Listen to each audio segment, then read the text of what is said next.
This is Deepak and welcome back to my channel. I, along with my friend Arun, are starting this series called I Am Chat Buddies. We take interesting articles, gather facts around it, and infer the impact on Indian context. Hi, Arun. Hi Deepak. I'm glad to be doing this along with you. Today, we are going to be looking at a recent article by Philip Kotler.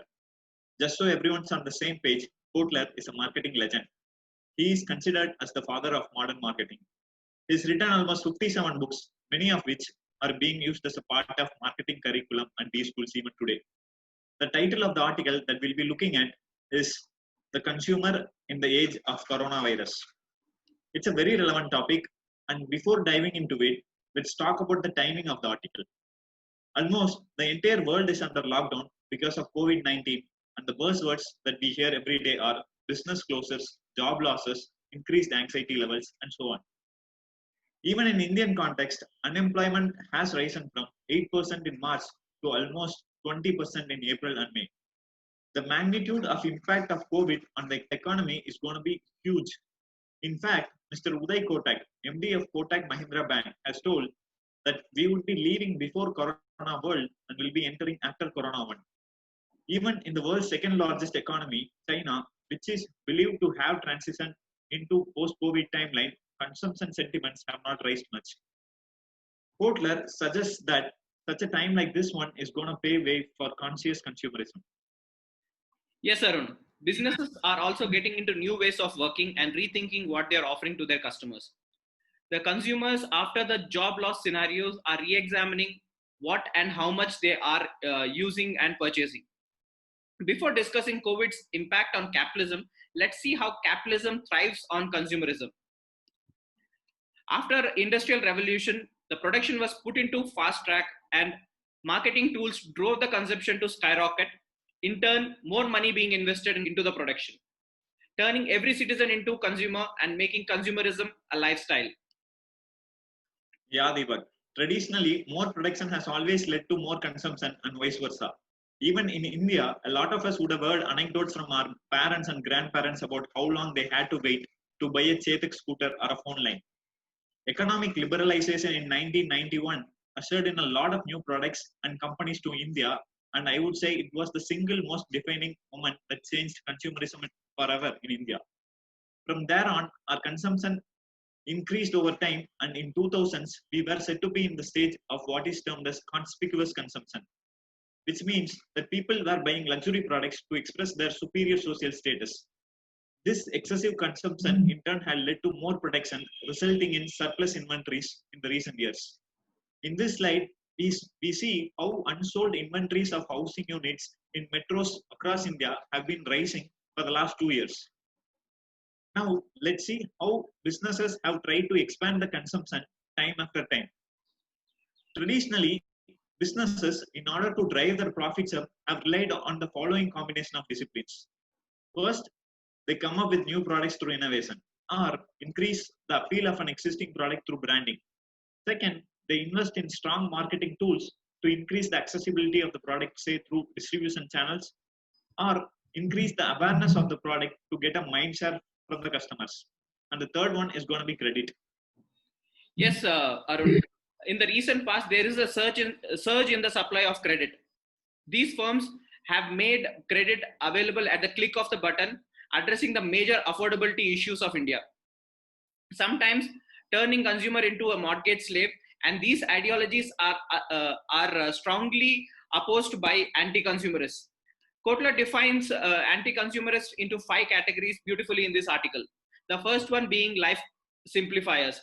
As the name suggests, they want to lead a simple life. They are allergic to the clutter. Instead of buying furniture, they tend to rent it.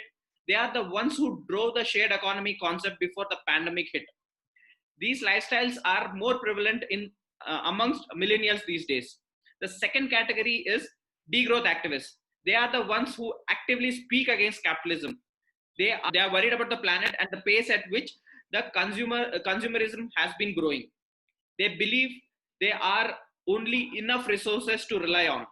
They vehemently protest against suppliers who develop false and unsustainable needs. Climate activists, they are conscious about every product's carbon footprint on the planet and they are genuinely concerned about planet Earth. Then there are food choosers. They are the ones who advocate plant-based diet and encourage being passionate towards livestock. And then there are conservation activists. They are the ones who encourage people to reuse, repair, and redecorate old products. They believe in durable products and sustainable practices.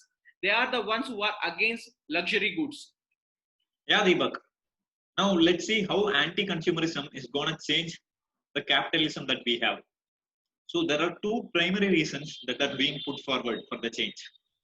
First one is that over the years, there have been increased arguments to account for nations' well-being and happiness in the country's yearly output measure rather than a single-minded metric like GDP, which just measures the economic output. If you look at this slide, you can clearly see that US, which accounts for almost 1/4 of the world's production, is not featured in the top 15 countries in terms of gross happiness index. In fact, it is disheartening to know that India was ranked 140th in the list of 156 countries in terms of happiness index. You can see clearly here how the index has been declining significantly from 2013 to 2020 despite an increase in GDP. Yes, Arun. And COVID-19 has reinforced the fact that the factors like psychological well-being, health, education, time use, cultural diversity, good governance, communal vitality, ecological diversification, and living standards take precedence over a single-minded rat race that is GDP. Capitalism, which was majorly influenced class issues and inequalities, will emerge into more equitable form of capitalism. And the second argument being increasing agitation about inequitable way of sharing the fruits of productivity. If you see in this slide, let's look at the ratio of CEO pays to that of an average worker. That is, in India, for every 1 rupee average worker makes, CEO makes 229 rupees. And as we see in the trend, the ratio which was 20 times in 1960 has become 220 times in 220. In the next slide, after the pandemic hits, the top management of major companies like Tata Group, IDFC, India Bulls, Z, Reliance, and Kotak have seen pay cuts to reduce the pandemic's impact on average worker, which was one of a kind socialist reform. Yeah, Deepak. To conclude, let's see how COVID is going to change capitalism. As the consumption is expected to reduce, this in turn will lead to decrease in production, ultimately leading to unemployment. Governments across the world will be forced to provide relief packages. We've already seen this in countries like US, India, and Pakistan. Pakistan went a step ahead and has provided a direct cash transfer, which has been applauded by the world. Second, increasing the tax for the rich has been a long time coming. In countries like Norway and Sweden, corporate taxes are as high as 50 to 70%. Even US in 2018 came up with a law resulting to increase in tax to 37% for elites.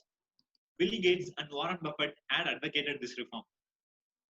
Third, now that COVID has exposed the fragility of human lives, a lot of people around the world are going to elevate the importance they give to family and leisure. Yes, we have been seeing brands addressing anti-consumers being widely accepted. With the help of influencers and digital marketing tools, these products are reaching all households. We are going to see more smarter companies addressing the limited needs of anti-consumers and their ability to operate in a meaner and leaner fashion, which is actually the need of the hour. COVID has also taught us that robust public healthcare system are in the interest of rich and poor alike. And this will be the major defining characteristics of any economy going forward. I rest my case by saying the part of capitalism which is influenced by class issue and inequality will transform into more equitable form of capitalism, leading to consumer being more conscious. In the next episode of IIM Chat Buddies, we are going to discuss on the changing trends of marketing based on Kotler's new book, Marketing 4.0. So stay tuned. Thank you. Thanks, Deepak.